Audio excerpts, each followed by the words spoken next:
안녕하세요, 여러분. 굿모닝 행정을 진행하는 여러분의 영디 최영희입니다. 자, 우리 오늘 66일차입니다. 국가직 9번부터 12번까지 문제 한번 풀어볼 건데요. 저희 다 해서 이 20문제를 다 풀면 그러면 금요일이 되는 거죠. 그 다음 날이 시험입니다. 매일매일 하루의 루틴을 깨지 말고 토요일까지 늘 일상처럼 계속 진행하시는 게 정말 중요합니다. 오케이? 자, 그러면 9번부터 가볼게요. 영공주의와 실적주의라는 말 그대로요. 보상하는 방식이죠. 근로에 대한 보상을 하는 방식에 대해서 이야기를 할 때 연공에 의해서 할 수도 있고요. 아니면 성과주의라고 표현해요. 실적주의라고 이야기하니까 또 우리가 임용에서의 실적주의로 헷갈리시는 분들이 있는데 나의 성과에 따라서 보상을 해줄 것인지 아니면 내 근속 연수에 따라 보상을 해줄 것인지 그래서 연공주의라고 얘기한다면 나의 근속 연수에 따라서 보상을 해주는 체제이다. 근속 연속이래. 말도 안 돼. 근속 연수요. 자, 그래서 9번의 내용이 이렇게 나와 있어요. 장기적인 근속으로 조직에 대한 공헌도를 높인대요. 맞습니다. 개인의 성과에 대해서 적절한 보상으로 사기를 높여주는 건 이건 성과주의죠. 계층적인 서열 구조 확립, 조직 내의 안정성을 높이는 것, 요거는 장기 근속 경력을 통해서 보상을 해주게 되는 연공주의가 가지고 있는 특징이고요. 조직 내의 경쟁을 통해 개인의 역량 개발에 기여한다라고 얘기를 했습니다.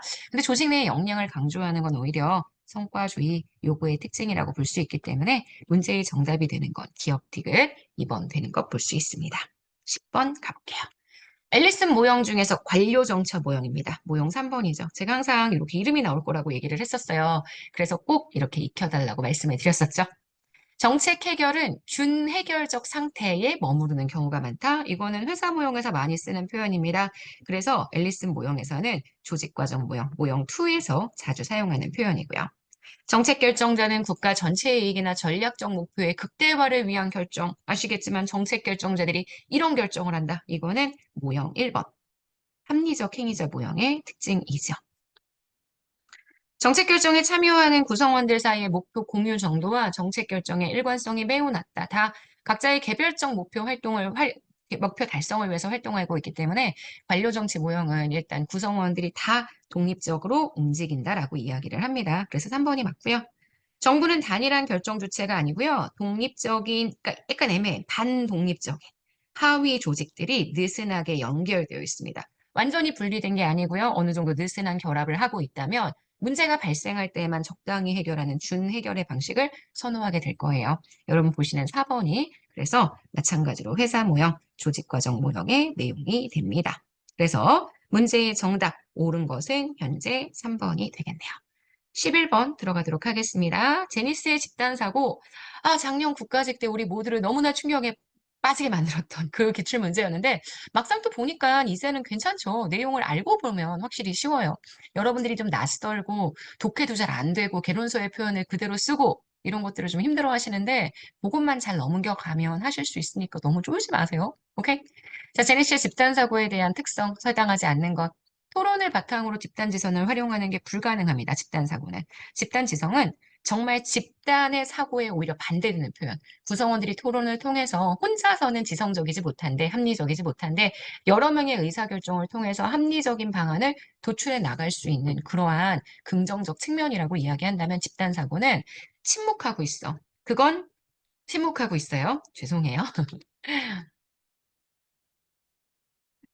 다시 한번 키워서 하겠습니다. 제가 아이패드를 이렇게 했다가 네, 당황했습니다. 토론을 통한 집단 지선을 활용한 X, 침묵을 합의로 간주하는 만장일치에 대한 환상이 이 집단 사고를 가져오는 되게 큰 문제가 됩니다. 집단적 합의에 대한 이의 제기를 스스로 검열해서 절대 이의 제기하지 마. 침묵하고 있다면 그거는 합의야. 이거는 반대하는 목소리가 아니야라는 그런 환상을 가지고 있는 거죠. 그래서 집단에 대해서 과대평가하기 때문에 집단은 절대로 실패할 리가 없다는 환상. 이게 집단 사고의 현재 특성에 해당하기 때문에 문제의 정답이 되는 틀린 선지는 바로 1번이 됩니다. 자, 12번 문제 볼게요. 조직 이론과 그 내용에 관한 설명으로 옳지 않은 것. 이것도 되게 어려워하셨는데 우리가 보통 거시 조직 이론에서 설명하는 표현들을 일반적인 표현이 아닌 표현들을 사용해서 그래요. 그래서 아시겠지만 환경에 대한 결정론 있고요. 임의론 있습니다. 개별 조직 있고요. 그다음 조직군 있죠. 제가 항상 이렇게 해서 어느 정도 카테고리를 좀 구분하고 가라고 했고요. 구조적 상황 이론이 바로 여기 들어갑니다. 그래서 구조적 상황은 환경 맥락이 어떠냐에 따라 조직의 형태가 달라진다. 그러니까 만약에 조직이 불안정한 환경 속에 있다. 그러면 유기적 조직을 선택하는 게 효과적이다라고 얘기할 수 있죠. 그래서 1번 맞는 선지, 맞는 선지, 맞는 선지. 그래서 맞는 선지. 2번 동일한 전략적 환경에 처한 조직도 환경에 대한 관리자의 지각 차이로 상이한 정책을 할 수 있다. 전략적 선택 이론, 자원 의존 이론 둘 다 여기 들어가죠. 임의론입니다. 그러니까 동일한 환경이라고 이야기하더라도 결국 조직의 관리자가 환경을 어떻게 지각하느냐 이게 상이한 차이를 가져올 수 있다. 그래서 2번 맞는 선지고요. 3번입니다. 거래 비용 이론. 시장에서의 거래 비용과 조직의 내부 거래 비용을 비교합니다. 바로 여기 이론이에요. 자, 그랬을 때 만약에 시장의 거래 비용이 더 크다라고 이야기한다면 굳이 시장을 통해서 거래하지 않고 조직의 내부에서 거래할 수 있도록 내부 조직화를 선택하게 됩니다. 그래서 이것도 맞는 선지. 4번입니다. 조직군 생태학 이론. 환경적인 맥락이 주어지면 그 환경적인 맥락에서 조직은 환경에 적응하기 위한 방법으로 변이를 합니다. 이 변이는 우연하게 이루어질 수도 있고요. 아니면 전략적, 계획적으로 이루어질 수도 있죠. 이렇게 변이를 하고 나면 그 다음은 환경의 선택을 기다립니다. 환경이 만약에 선택을 하면 보존되는 거고요. 환경이 얘를 선택해주지 않으면 도태되는 거죠. 그래서 얘가 사라집니다. 자, 그렇게 해서 만약에 보존이 되었다. 그럼 그 보존된 형태를 주변에 있는 다른 조직들이 유사하게 닮아갑니다. 우리가 백태성, 제도적 동형화 이런 표현들을 쓰죠.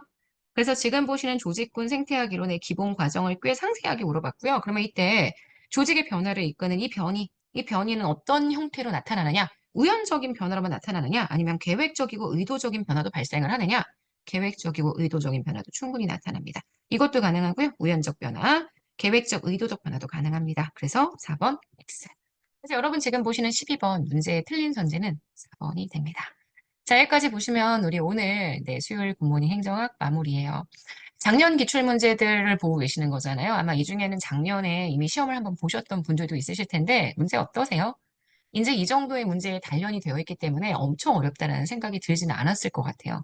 하지만 작년에 여러분들이 아는 것도 좀 부족했었을 거고 시험이라 당황했을 수도 있고 그래서 어려워했었던 거 충분히 이해합니다. 하지만 막상 기출문제 이렇게 뜯어놓고 보면은요 할만하거든요. 그러니까 너무 쫄지 마시고요. 여러분 진짜 할 수 있다는 자신감 가지고 오늘도 열심히 하루 한 번 더 파이팅 해보도록 합시다. 오늘 하루도 정말 여러분 거예요. 우리는 또 내일 아침에 만날게요. 여러분 안녕.